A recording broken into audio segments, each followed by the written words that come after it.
Hello everyone. आज का topic है introduction to processes in operating system. तो आज की वीडियो में हम स्टडी करने वाले हैं कि प्रोसेसेस क्या है और क्यों प्रोसेसेस की ज़रूरत है और प्रोसेसेस की स्ट्रक्चर क्या है। Let's begin. What is a process? Process क्या है? सिंपल डेफिनेशन है प्रोसेस की। Process is nothing but the program in execution. Process क्या है? कुछ नहीं, केवल जो प्रोग्राम करंटली एग्जीक्यूट हो रहा है ना, वो प्रोसेस है। और एग्जीक्यूशन के लिए किसी भी प्रोसेस को रिसोर्सेज की जरूरत होती है। किस टाइप के रिसोर्सेज? सीपीयू की जरूरत होगी, मेमोरी की जरूरत होगी, फाइल्स की जरूरत होगी और आईओ डिवाइसेस की जरूरत होगी। ये सारे रिसोर्सेज को अलोकेट करने का काम कौन करता है? ऑपरेटिंग सिस्टम करता है। और ये सारे रिसोर्सेज प्रोसेस को कब अलोकेट किए जाते हैं? प्रोसेस के एग्जीक्यूशन के टाइम ये सारे रिसोर्सेज अलोकेट होते हैं। सो एक ऑपरेटिंग सिस्टम क्या है? कुछ नहीं, केवल कलेक्शन ऑफ प्रोसेसेस है। यदि ये सिस्टम प्रोसेसेस है तो वो सिस्टम कोड को एग्जीक्यूट करेगी, और यदि यूजर प्रोसेस है तो वो यूजर कोड को एग्जीक्यूट करेगी। So in a simple term, what is a process? Process is a program in execution. For the execution of program, we require certain resources, और ये resources कौन देता है? ऑपरेटिंग सिस्टम देता है। कब देता है? एग्जीक्यूशन के टाइम देता है। So next is why we need processes. हमें processes की जरूरत क्यों है? पहले क्या होता था कि एक टाइम पे जो एक ही कंप्यूटर प्रोग्राम रन होता था सिस्टम पे, लेकिन अभी क्या हो रहा है? हम एक ही टाइम पे बहुत सारे कंप्यूटर प्रोग्राम्स को रन कर रहे हैं। मल्टीटास्किंग है अभी के सिस्टम्स में। सो मल्टीटास्किंग को अचीव करने के लिए क्या जरूरी है? Compartmentalisation of processes. मींस हमें अलग अलग प्रोसेस को अलग अलग प्रोग्राम्स को एक दूसरे से अलग अलग रखना है। कंपार्टमेंटलाइजेशन ऑफ प्रोग्राम बहुत ज्यादा जरूरी है। To achieve the compartmentalization of programs, the process came into existence। कि compartmentalization of program हमें अचीव करना है, उसके लिए हमने एक नई term they the, process. Okay, next is what is the structure of the process. Structure of process के बारे में हमें केवल तीन चार चीजें याद रखनी है। नंबर एक, कि इसके कितने सेक्शन है? 4 सेक्शन है। Text section, data section, heap section और स्टैक सेक्शन। टेक्स्ट सेक्शन क्या करता है? टेक्स्ट सेक्शन में जो एग्जीक्यूटेबल कोड है वो स्टोर होता है। डेटा सेक्शन में ग्लोबल वेरिएबल्स होते हैं। हीप सेक्शन में क्या होता है? हीप सेक्शन में वो मेमोरी होती है जो डायनामिकली अलोकेट या डी अलोकेट की जाती है प्रोसेस के लिए। और स्टैक सेक्शन में क्या होता है? टेम्परेरी डेटा होता है। इसके बारे में नेक्स्ट चीज है कि टेक्स्ट सेक्शन और जो डेटा सेक्शन होते हैं ना, वो साइज में फिक्स होते हैं हमेशा। जब भी कोई प्रोसेस एग्जीक्यूट हो रही है तब भी जो टेक्स्ट सेक्शन है और डेटा सेक्शन है उनकी साइज फिक्स रहेंगे। लेकिन जो स्टैक सेक्शन है और हीप सेक्शन है उनके साइज क्या होंगे? वेरिएबल होंगे। मींस वो ग्रो भी कर सकते हैं और श्रिंक भी कर सकते हैं। किस कंडीशन में ग्रो करेंगे और किस कंडीशन में श्रिंक करेंगे? हीप सेक्शन कब ग्रो करेगा? अरे जब इसको मेमोरी अलोकेट होगी, जब ये क्या कर देगा, ही ये ग्रो करेगा। और जब इसको मेमोरी डी अलोकेट की जाएगी डायनामिकली, तब ये क्या करेगा? श्रिंक करेगा।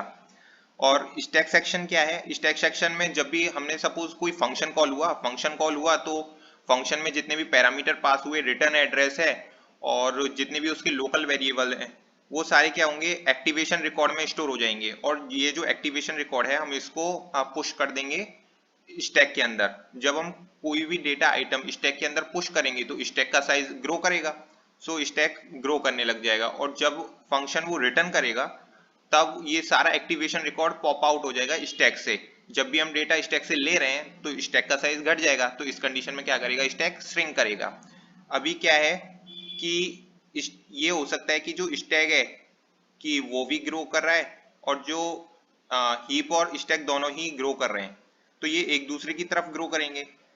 तो ये एक दूसरे को ओवरलैप ना करें। ये ड्यूटी किसकी होती है? ये ड्यूटी होती है ऑपरेटिंग सिस्टम्स की।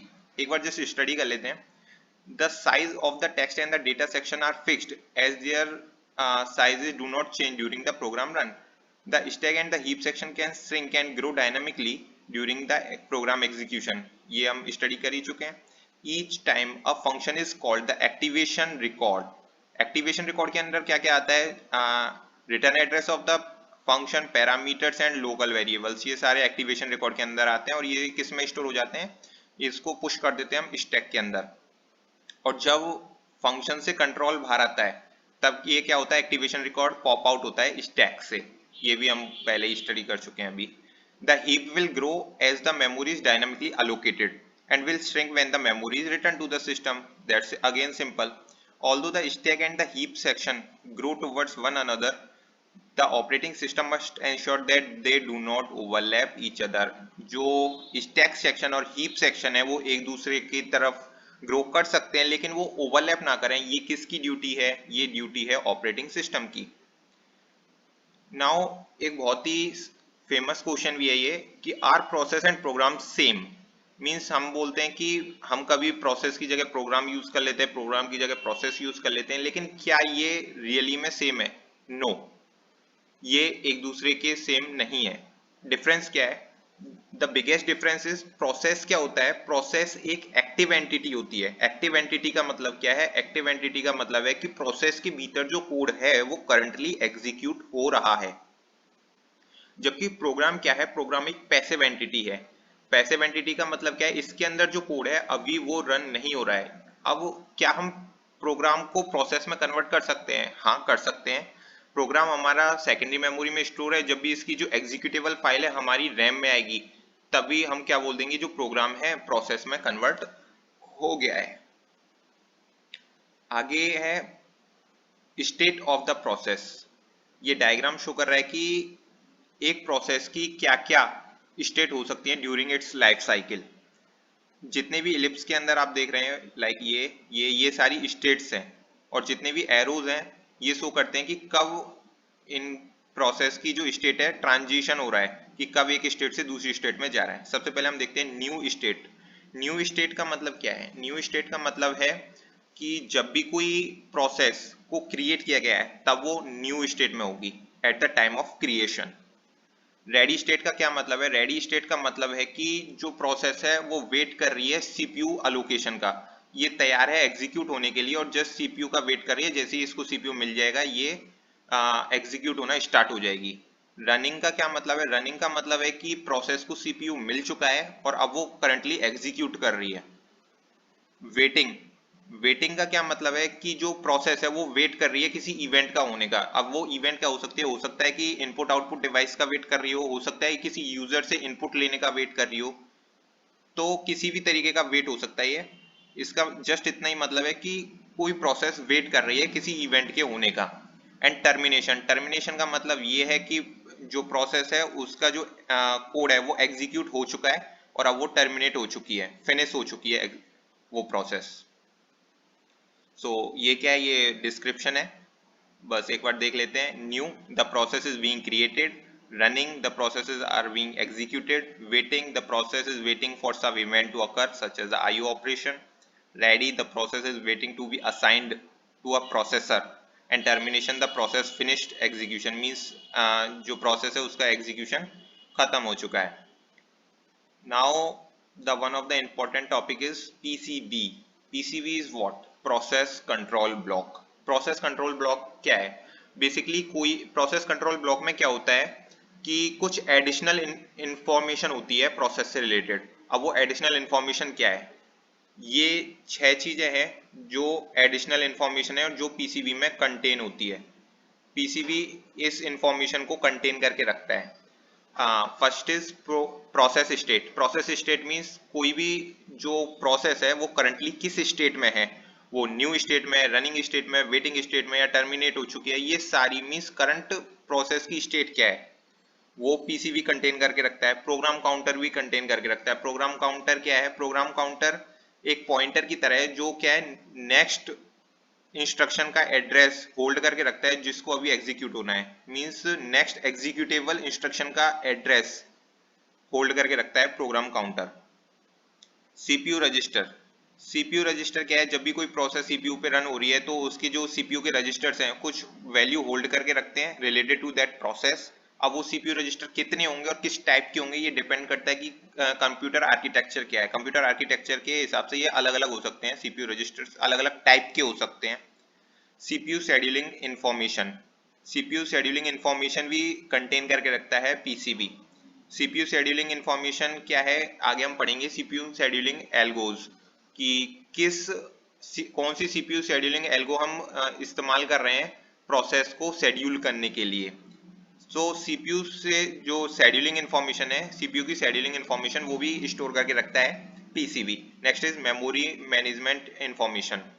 कि एक प्रोसेस है उससे रिलेटेड दो चीजें होती है, एक होती है लिमिट रजिस्टर और दूसरी होती है बेस रजिस्टर। लिमिट रजिस्टर क्या करती है, प्रोसेस के साइज को स्टोर करके रखती है, और बेस रजिस्टर क्या करती है, प्रोसेस के स्टार्टिंग एड्रेस को स्टोर करके रखती है।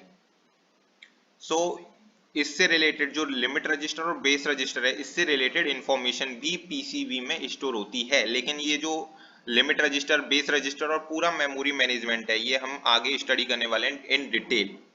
Next is IO information. The information includes the list of the IO devices allocated to the process and the list of open files.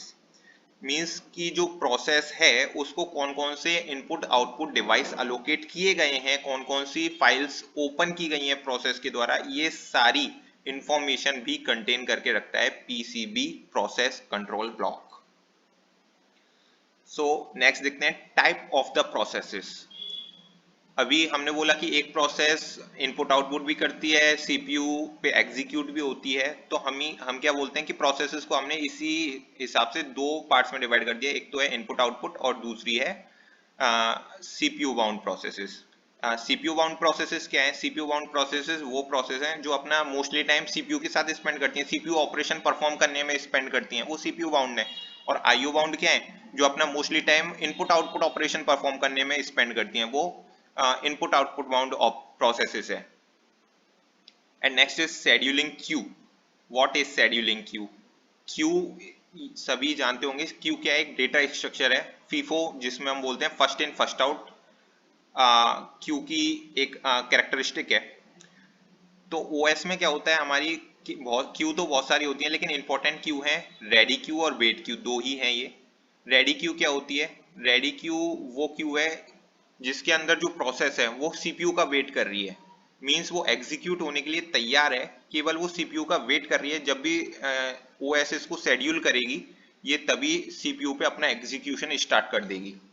और वेट क्यू का क्या मतलब है, वेट क्यू का मतलब है कि अभी किसी इवेंट के होने का वेट कर रही है प्रोसेस। वो हो सकता है इनपुट आउटपुट का वेट कर रही हो, किसी इंटरेक्टिव इनपुट का वेट कर रही हो, किसी का भी वेट हो सकता है।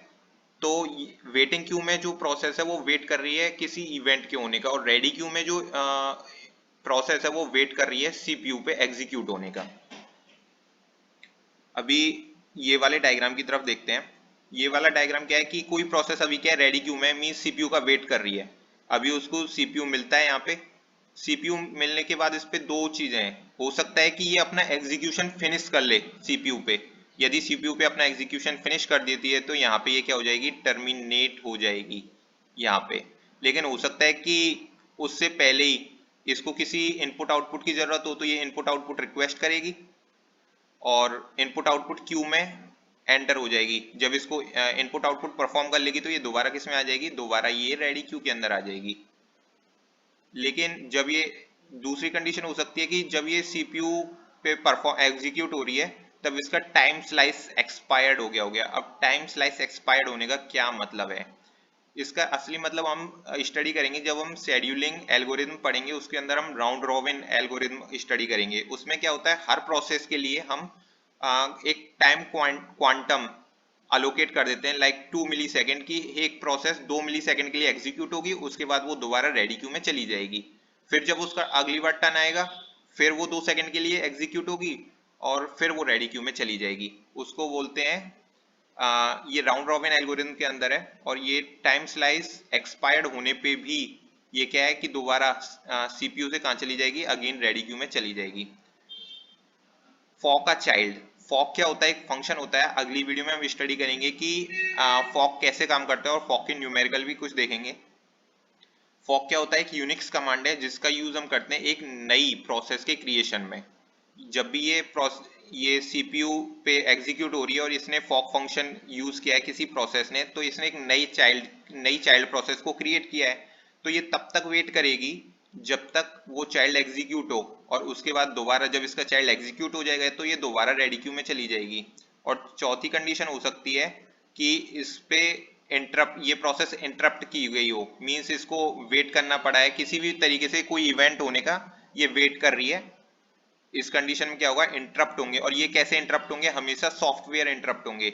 बेसिकली ये क्वेश्चन थोड़ा प्रोसेसर जब हम स्टडी करते हैं उस टाइप का हो जाता है, लेकिन फिर भी थोड़ा पता होना चाहिए कि किस तरीके के इंटरप्ट होते हैं, सॉफ्टवेयर इंटरप्ट होते हैं जिससे ये प्रोसेस इंटरप्ट हो जाएगी, और इंटरप्ट होने के बाद फिर इंटरप्ट सर्विस सब रूटीन स्टार्ट होगा। जब वो पूरा हो जाएगा उसके बाद ये दोबारा क्या चली जाएगी, रेडी क्यू में चली जाएगी।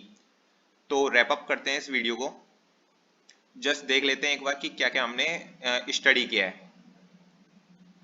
सो पहले what is the process? Process is simply the program in execution. किसी भी प्रोसेस को क्या चाहिए, रिसोर्सेज चाहिए। रिसोर्सेज कौन एलोकेट करता है?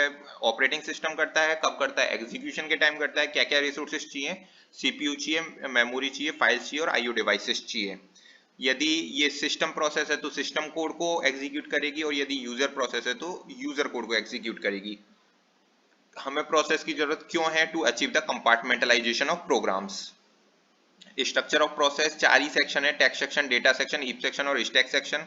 टेक्स्ट सेक्शन और डेटा सेक्शन फिक्स साइज के होते हैं, हीप सेक्शन और स्टैक सेक्शन ग्रो और श्रिंक कर सकते हैं, ये ओवरलैप ना करें आपस में। हीप सेक्शन और स्टैक सेक्शन, ये ड्यूटी किसकी होती है? ये ड्यूटी होती है ऑपरेटिंग सिस्टम्स की।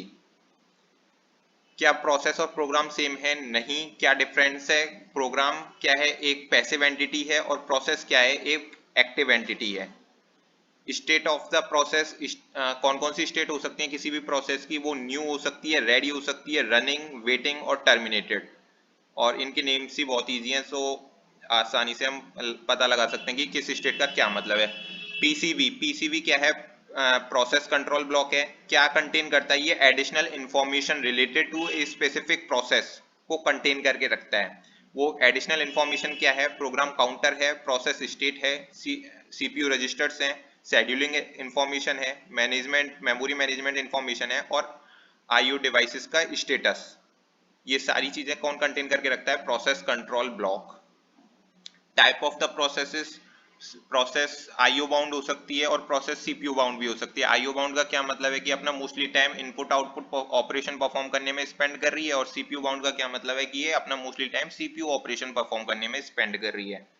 और शेड्यूलिंग शेड्यूलिंग क्यू बहुत सारी हो सकती हैं, लेकिन हम स्टडी करते हैं मेनली दो ही, रेडी क्यू और वेट क्यू। रेडी क्यू क्या है? रेडी क्यू है जब वो सीपीयू का वेट कर रही है, एग्जीक्यूट करने के लिए रेडी है लेकिन सीपीयू का वेट कर रही है, तब तो वो रेडी क्यू में है। और यदि वेट क्यू में, इसका मतलब है कि वो किसी इवेंट के होने का वेट कर रही है, लाइक इनपुट आउटपुट इवेंट होने का वेट कर रही हो सकती है। और ये वाला डायग्राम कि सीपीयू, ये 5 ही तरीके हैं। यदि कोई प्रोसेस सीपीयू छोड़ के जा रही है तो 5 तरीके हैं। या तो हो सकती है वो टर्मिनेट हो चुकी हो, मतलब उसका एग्जीक्यूशन फिनिश हो चुका है, या फिर वो किसी इवेंट का वेट कर रही है, या फिर उसने किसी चाइल्ड प्रोसेस को क्रिएट किया है और वो चाइल्ड प्रोसेस के फिनिश होने का वेट कर रही है, या फिर उसका टाइम स्लाइस एक्सपायर्ड हो चुका है, मींस उसका जो टाइम क्वांटम है वो फिनिश हो चुका है, जो कि हम राउंड रॉबिन में स्टडी करेंगे, या फिर वो आईओ परफॉर्म करने के लिए वेट कर रही है। तो this is it for this video, and we will study further in the next video. This is not the complete topic till now. We have to study about the fork. We will see some numerical also, and we will also see some question related to all over this topic. So see you in the next video.